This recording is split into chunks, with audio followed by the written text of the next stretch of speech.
आदाब। मैं आप सबका दोस्त खिज़र अहमद आप सबके सामने एक बार फिर से हाज़िर हूँ। आप सबके सामने आने की वजह है महाराष्ट्र में हाल ही में ट्रेन में एक किस्सा हुआ जहाँ पर हाजी अशरफ नाम के 72 साल के बुज़ुर्ग आदमी जो कि ट्रेन में कुछ गोश्त लेके जा रहे हैं, उनको एक 6-7 बच्चे पकड़ लिए।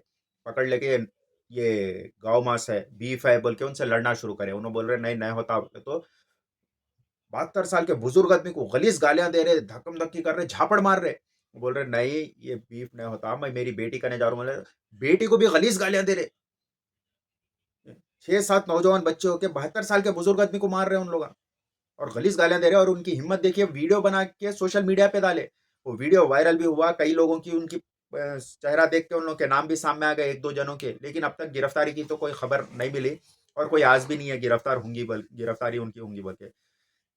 ईमानदार सरकार है, चल रही ना अपने देश में, काम कर रही है, एक्टिव सरकार है अपनी, कर रही है कुछ ना कुछ, देखेंगे क्या होता, समझ रहे?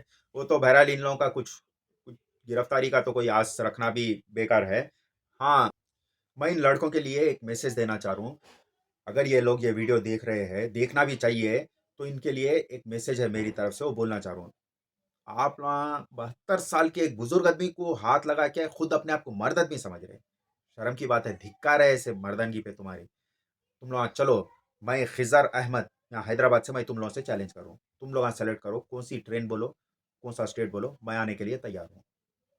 मैं बैठ के आऊँगा और तुम लोग मेरे को मार के बताओ, तुम लोग मेरे पे हाथ लगा के बताओ तुम लोग, समझ रहे? मेरे को मालूम है तुम लोग खोखले इंसान है, तुम्हारी आत्मा खोखली है, तुम्हारा जिस्म खोखला है, कुछ भी तुम लोग सिर्फ बुजुर्ग या औरतों पे ही हाथ उठा सकते हैं ऐसे, समझे? तुम लोग मेरे को हाथ लगा के बताओ जब मैं बोलूँगा। और तुम लोगों की एक गलतफ़हमी भी दूर करना चाहूँगा मैं, समझ रहे? जिसके कलम में ताकत रहती, जो कलम से अपनी ताकत बताते, उनके हाथ में भी ताकत रहती, समझ रहे? तुम लोग ये सोच रहे जिसके कलम में ताकत रहती, जिसकी आवाज़ में ताकत रहती, उनके हाथ में नहीं। लेकिन क्या है, ये जितने भी जर्नलिस्ट, सोशल वर्कर और जितने भी इस तरीके के जो है रहते, उनके कलम में आवाज़ में ताकत रहती, उनके हाथ में भी ताकत रहती, लेकिन वो लोगों का नेचर रहता हम लोगों का कि सब्र करना। जहालत हमारे नेचर में नहीं रहती इसलिए हम लोग खामोश बैठते। लेकिन ऐसा मोमेंट आएगा तो जब बता देंगे, उसकी आसान मिसाल है आज़ादी की लड़ाई। वहाँ पर कई कलम चलाने वाले मौका पड़ने पर जो है जंग लड़ के बताए अंग्रेज़ों से। ये गलतफ़हमी में मत रहो, जो कलम चलाता वो कमज़ोर रहता, नहीं, वो उसकी आत्मा भी ताकतवर रहती, ये भी ताकतवर रहता और जब जब हक़ की आवाज़ उठाने की या वैसा मोमेंट आता, जब पता चल जाएगा। बस मैं यही बोलना चाह रहा था दोस्तों।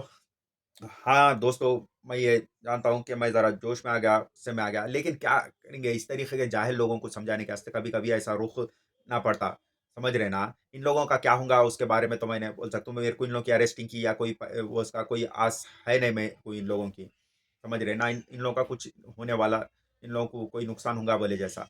लेकिन एक बात ज़रूर हो सकती, एक चीज़, क्योंकि मैं ये वीडियो बनाया, मेरे ऊपर कोई हो सकता, कोई कार्रवाई हो सकती, कुछ प्रॉब्लम हो सकती, कोई कोर्ट का नोटिस आ सकता है ऐसा। तो उसका मतलब ये नहीं कि मैं सच्चाई के लिए आवाज़ उठाना छोड़ दूँगा।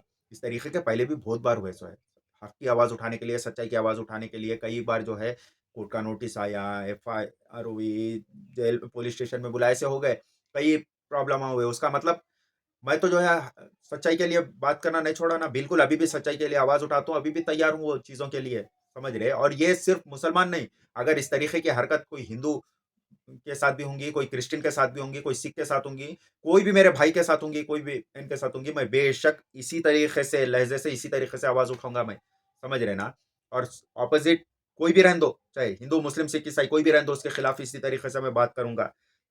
और सच्चाई के लिए आवाज़ उठाने के उसके बहुत साइड इफ़ेक्ट झेल लिए। कोई उसका कोई परेशानी नहीं बल्कि खुशी है उसकी, समझ रहे? क्योंकि हम सुने थे आज़ादी का दौर जब ऐसा था कि कोई भी हक़ की आवाज़ उठाता, सच्चाई की आवाज़ उठाता, उसको सज़ा मिलती थी, उसको उसको परेशानी होती थी। तो अब फ़िलहाल तो आज़ादी का दौर नहीं, वैसे ही मिलता-जुलता दौर है। जो भी हक़ के लिए आवाज़ उठा रहा, जो भी सच्चाई के लिए आवाज़ उठा रहा, उसको उसको कभी बड़े दर्जे पे तो ईडी आ रही, छोटे लोगों को पुलिस केस हो रहे, एफआईआर हो रहे, कोर्ट की नोटिस आ रही है, ऐसा हो रहा। तो उस तरीके की खुशी महसूस हो रही कि हम कुछ कर रहे हैं अच्छा। आप लोग ये सोच रहे हैं कि अब जाएँगे आप बोल के, बेशक जाऊँगा और मैं चाह रहा हूँ ये लोग बुलाना बोल के मैं चाह रहा हूँ, कोई ट्रेन, कोई स्टेट बोल के बुलाना, ताकि जाके इनको बता दूँ कि ऐसे माज़ूर इंसान पे हाथ उठाना बहुत आसान बात है। अगर हाथ उठाना है तो जिसकी आत्मा ताकतवर है, उस पे हाथ उठा के बताएँ। समझ रहे हैं ना? जब देखेंगे क्या होगा। ठीक है दोस्तों, राइट, मैं यही बोलना चाह रहा हूँ। आदाब।